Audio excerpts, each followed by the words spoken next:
നിങ്ങളുടെ മുഖത്തെ കുഴികളും പാടുകളും മാറ്റാനുള്ള അത്ഭുത മരുന്നുകളാണ് എൻ്റെ ഈ കയ്യിലിരിക്കുന്നത്. നമ്മുടെ ലാലേട്ടൻ്റെ മുഖത്തെ കുഴിയും പാടുകളും എല്ലാവരും കണ്ടിട്ടുള്ളതാണ്, പ്രത്യേകിച്ച് ആറാം തമ്പുരാൻ തുടങ്ങിയ സിനിമയിലൊക്കെ. അപ്പം ഇപ്പോൾ നമ്മൾ നോക്കിക്കഴിഞ്ഞാൽ ഒറ്റ പാടുമില്ല, ക്ലിയർ സ്കിന്നാണ്. അത് എങ്ങനെ മാറ്റിയെന്ന് ചോദിച്ചാൽ ലാലേട്ടൻ മാത്രമല്ല, നമ്മുടെ സെലിബ്രിറ്റീസ് എല്ലാം അത് മാറ്റിയെടുത്തൊരു രീതിയുണ്ട്. ആ രീതി കാണിക്കാൻ പോവുകയാണ്. അതിനുവേണ്ടി കുറച്ച് സാധനം വേണം. ഇവിടേക്ക് വന്നു കഴിഞ്ഞാൽ നമുക്ക് ഗ്ലിസറിനുണ്ട്, അതോടൊപ്പം റോസ് വാട്ടർ ഉണ്ട്, പിന്നെ ഒരു അരമുറി ചെറുനാരങ്ങയുണ്ട്. ഈ 3 ഐറ്റം വെച്ച് നമുക്ക് ഈ പറയുന്ന മുഖത്തെ കുഴികളും പാടുകളും എല്ലാം മാറ്റാൻ പറ്റും. അതിനുവേണ്ടി വളരെ സിമ്പിളായിട്ട് ഞാൻ കാണിച്ചു തരാം. ആദ്യം തന്നെ നമുക്ക് വേണ്ടുന്നത് റോസ് വാട്ടറാണ്. റോസ് വാട്ടർ നമുക്ക് എല്ലാ അങ്ങാടിക്കടയിലും മേടിക്കാൻ കിട്ടും കേട്ടോ. അങ്ങാടിക്കടയിൽ നമ്മുടെ മെഡിക്കൽ സ്റ്റോറിലെല്ലാം കിട്ടും. അപ്പം നമുക്ക് വേണ്ടുന്നത് 2 ടീസ്പൂണോളം നമ്മുടെ ഈ ഒരു റോസ് വാട്ടർ. പിന്നെ വേണ്ടുന്നത് നമുക്ക് 1 ടീസ്പൂണോളം നമ്മുടെ ഈ ഒരു ഗ്ലിസറിൻ. ഇനി വേണ്ടുന്നത് അരമുറി നാരങ്ങ നീര്. കൂടുതലൊന്നും വേണ്ട, അരമുറി മാത്രം മതി. അരമുറി നാരങ്ങ നീര് വെച്ചിട്ടുണ്ട്.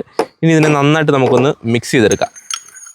മിക്സ് ചെയ്തത് 5 മിനിറ്റ് വെക്കുക. നമ്മുടെ ഐറ്റം റെഡി ആയിട്ടുണ്ട്. ഇനി നമ്മൾ ചെയ്യേണ്ടത് നമുക്കിതൊരു കോട്ടൺ പഞ്ഞി എടുക്കുക കേട്ടോ. അതിനുശേഷം നമ്മുടെ ഈ ഒരു മിശ്രിതത്തിലേക്ക് മുക്കിയിട്ട് നമ്മുടെ മുഖത്തെ ഈ ഒരു കുഴിയും പാടും എവിടെ ഉണ്ടോ അവിടേക്ക് നന്നായിട്ട് ഇതങ്ങ് തേച്ച് പിടിപ്പിച്ച് കൊടുക്കുക. മുഖത്ത് മുഴുവനും ഉണ്ടെങ്കിൽ മുഖത്ത് മുഴുവനും ഇതുപോലെ തന്നെ ചെയ്യണം. അപ്പോൾ നമ്മുടെ ഈ ഐറ്റം ഉണ്ടാക്കുന്നതും ഉപയോഗിക്കുന്നതും ഞാൻ കാണിച്ചു കഴിഞ്ഞു. പക്ഷേ നിങ്ങൾ ശ്രദ്ധിക്കേണ്ട 2-3 കാര്യങ്ങളുണ്ട്. ഒന്നെന്ന് പറയുന്നത്, ഒരിക്കലും ഇത് പകൽ തേക്കരുത്, രാത്രി മാത്രമേ ഉപയോഗിക്കാവൂ. അതോടൊപ്പം ഇത് തേച്ചൊരിക്കലും നമ്മുടെ വെയിലത്തിറങ്ങരുത്. പിന്നെ ഇത് അലർജി ടെസ്റ്റ് ഉണ്ടോ എന്ന് ചെയ്തിട്ട് മാത്രമേ ഉപയോഗിക്കാവൂ. കാരണം നമുക്കിത് ഇതുപോലെ ജസ്റ്റ് ഒന്ന് എടുത്തിട്ട് നമ്മുടെ കയ്യിലോ കാലിലോ എവിടെ നിന്ന് പുരട്ടി നോക്കുക. അലർജി ഇല്ലെന്ന് ഉറപ്പ് വരുത്തിയിട്ട് മാത്രമേ തേക്കാവൂ. അത് മാത്രമല്ല, നമുക്ക് ഒരുപാട് നീറ്റിലുണ്ടാകുന്നുണ്ടെങ്കിൽ ഉടനെ തന്നെ കഴുകി കളയുക.